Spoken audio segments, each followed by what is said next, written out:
The year was 1947, and the world was facing the aftermath of the Second World War. India and Pakistan were facing the consequences of the partition, and this gloomy situation reflected upon the kind of cinema Bollywood was making.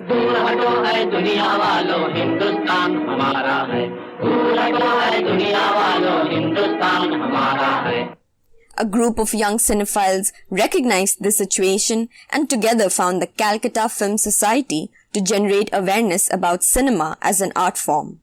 One of these founders was an extremely talented young man who came from a family background of writers, poets, musicians, and artists. This young man was a ray of hope for India and would soon be known as a legendary director and filmmaker. We are bringing you the stories of the storytellers themselves, the journey behind the most celebrated masters in the history of Indian cinema.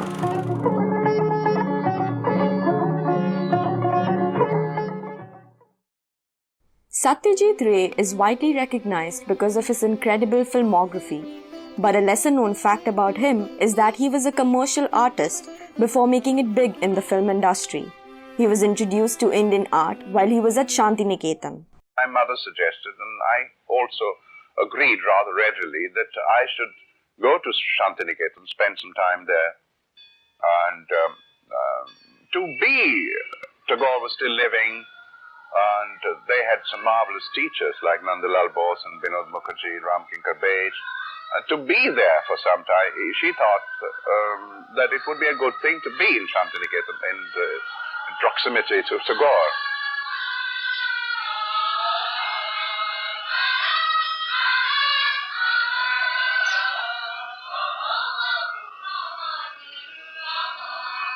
I had some reservations about Indian art, the wishy-washy kind of rather sentimental stuff which used to come out in Ramananda Chatterjee's magazine, Modern Review, and Prabhasi at that time. Every month there was a color reproductions, and I didn't very much care for those.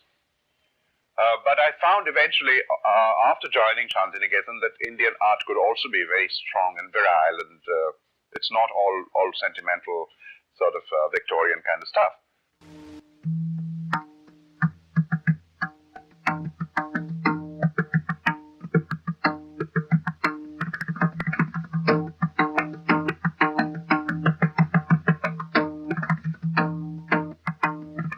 He then worked at a British advertisement agency as a junior visualizer. This old chap took me to Mr. D.K. Gupta, who eventually founded Signet Press, and I was just almost an apprentice, actually, a junior visualizer. I was getting 65 rupees a month, 15 rupees DNS allowance. I was learning visualizing and typography and layouts, and there was a lot of illustration in those days, not like now where you have mostly photographs. Illustrators were actually needed in those days. There was a lot of hand-drawn illustration, not photography, not models so much. Not very few in those days, actually. And also a lot of typographical work done by hand. Also, yes indeed, because we didn't have a very wide range of types in those days. In his years working as a graphic artist, Ray produced typefaces which won international accolades. I did 10 years of advertising work before I came into films. I did the illustration for a book called PANCHALI. I was doing graphic designing, advertising work, book work, all sorts of things. And then I did illustration for this book, and it struck me even then that it would make quite a remarkable film. And at the same time, I was doing some illustration and book jacket designing for a new publisher. They published some of my father's books, and I have more or less kept it up. I design posters for my films, do some of the advertising campaign, occasionally design the leaflets, and have also designed the credits. And when I started making films, I almost inevitably wrote my script in the visual form, as you find here. You see, these are scenes.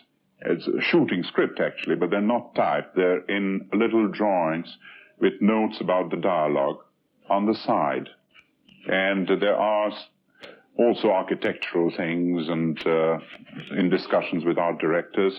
I find that this form helps in my discussion with the cameraman, as well as it helps me because I always have a kind of a visual reference of the scene I'm going to shoot.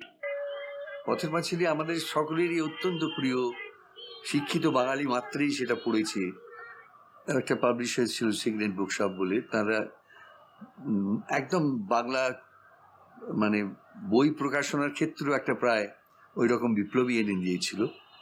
তাদের প্রচ্ছদ আঁকতেন সত্যজিৎ রায় এবং প্রচ্ছদ এবং ইলাস্ট্রেশনের কাজ করতেন। এই পথের পাঁচালীর একটি বাচ্চাদের এডিশন আছে আমাটির ভেঁপু বলে, সেইটিতে আমরা সেই অপু এবং দুর্গার ছবি এই সুতরাং আমাদের মনে একটা কৌতূহল ছিল যে পথের পাঁচালীর মতন এরকম একটা প্রকৃতি নির্ভর প্রায় একটা উপন্যাস, এটিকে চলচ্চিত্রায়িত করবেন কোনো ফিল্ম ডিরেক্টর। কিন্তু ছবি দেখে আমাদের ওপর যে প্রতিক্রিয়া হয়েছিল, সে এই সমস্ত কৌতূহল বা প্রত্যাশা সমস্ত কিছু অনেক ছাপিয়ে চলে গিয়েছিল। এরকম যে বাংলায় ছবি হতে পারে, যে রকম ছবি আমরা বিদেশের ছবি দেখতে গেলে পাই, এইটা আমাদের কাছে একদম অভূতপূর্ব ছিল।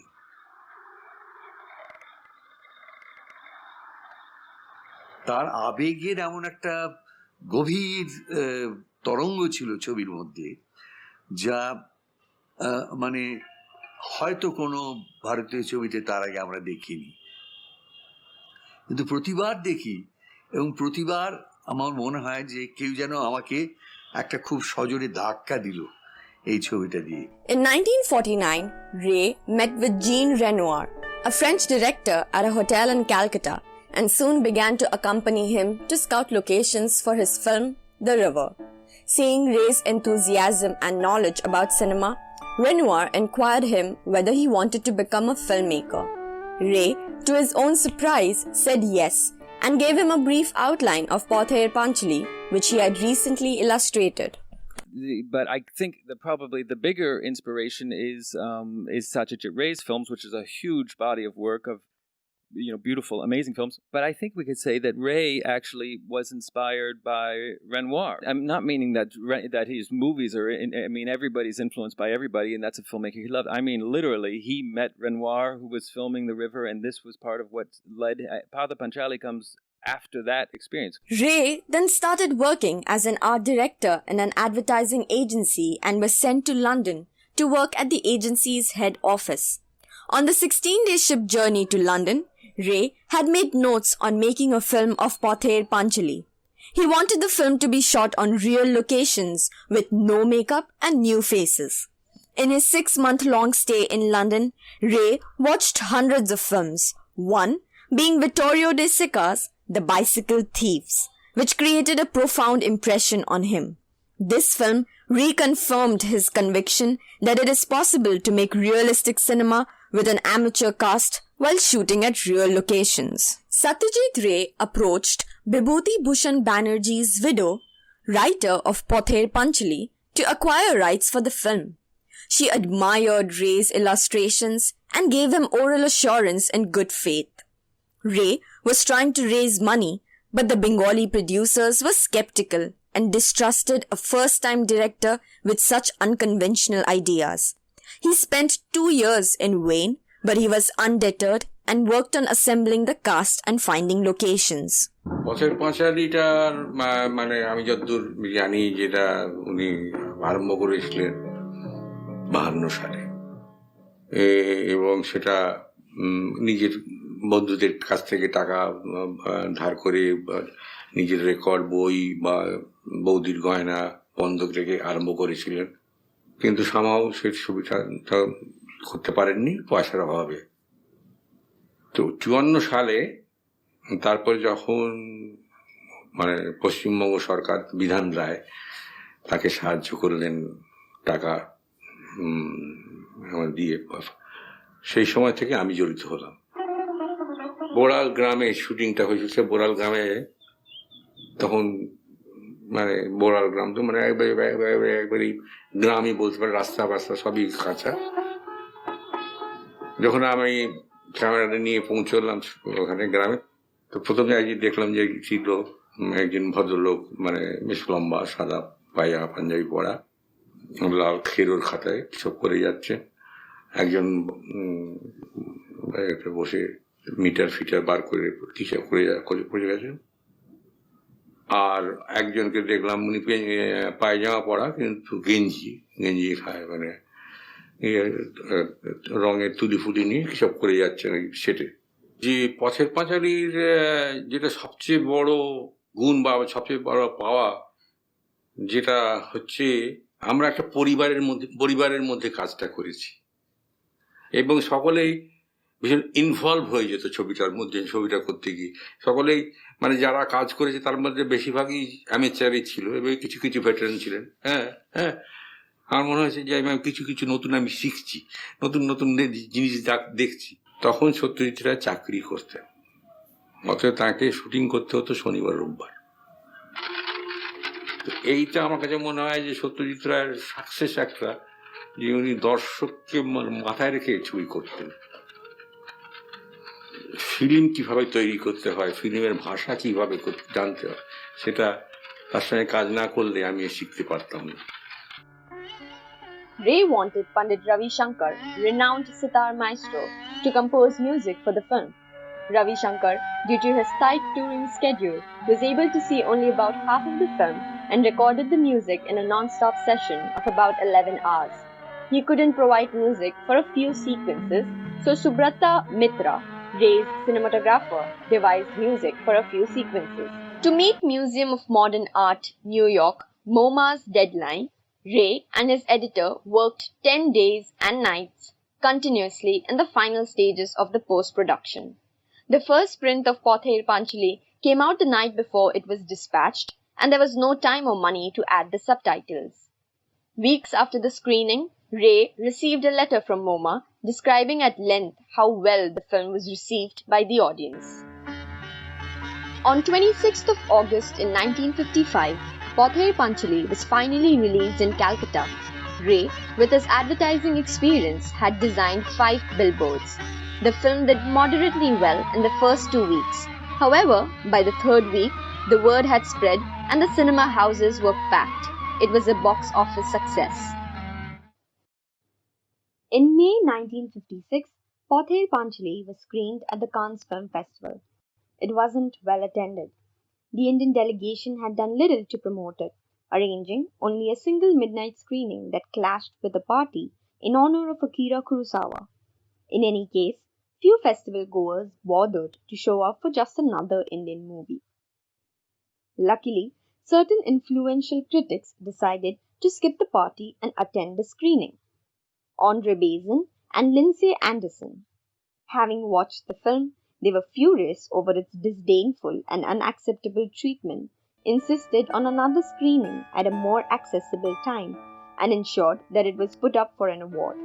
It won the Special Jury Prize for the Best Human Document and went on to win dozens of other awards at film festivals, establishing Ray as a world-class director. The success of Panchali gave Ray total control over his subsequent films. He made the sequels, Oporojito and Opur Shonsar, and completed the Apu trilogy. Opur Shonsar again won the Golden Lion at Venice Film Festival. Until 1981, he made a feature film every year. The original negatives of the 3 films in the Apu trilogy were burned in a fire in 1993. The surviving film, though unprintable, was salvaged and preserved by the Academy Film Archive for more than 20 years. For this new restoration, the rescued negatives were rehydrated, repaired, and scanned in 4K resolution at l'Immagine Ritrovata in Bologna, Italy. Parts of the negatives that had not survived were replaced from fine-grained masters and duplicate negatives preserved by Janus Films, the Academy, the Harvard Film Archive, and the British Film Institute.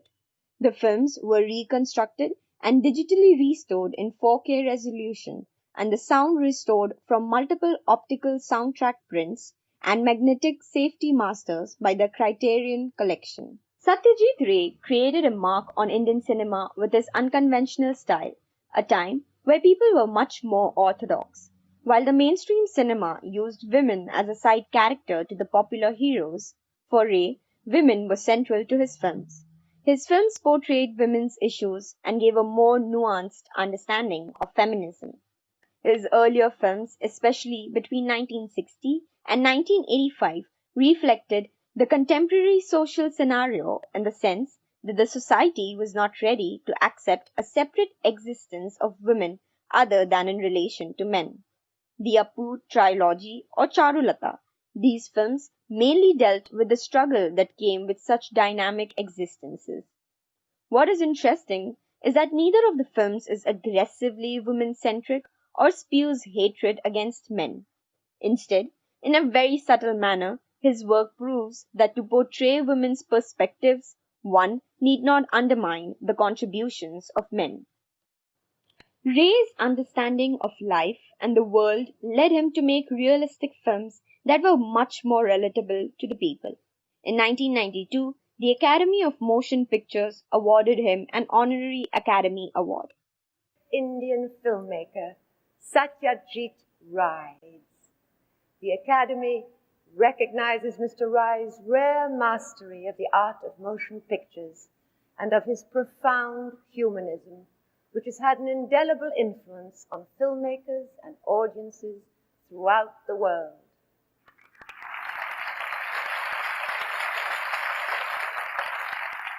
Well, it's an extraordinary experience for me to be here tonight to receive this magnificent award, certainly the best achievement of my movie-making career. As a small schoolboy, I was terribly interested in the cinema, became a film fan, wrote to Deanna Derwin, got a reply, was delighted, wrote to Ginger Rogers, didn't get a reply. Then, of course, I got interested in the cinema as an art form. And I wrote a 12-page letter to Billy Wilder after seeing Double Indemnity. He didn't reply either. Well, there you are. But I have learned everything I've learned about the craft of cinema from the making of American films. I've been watching American films very carefully over the years, and I love them for what they entertained, and then later loved them for what they taught. So I express my gratitude to the American cinema, to the Motion Picture Association, who given me this award and who made me so proud. Thank you very, very much.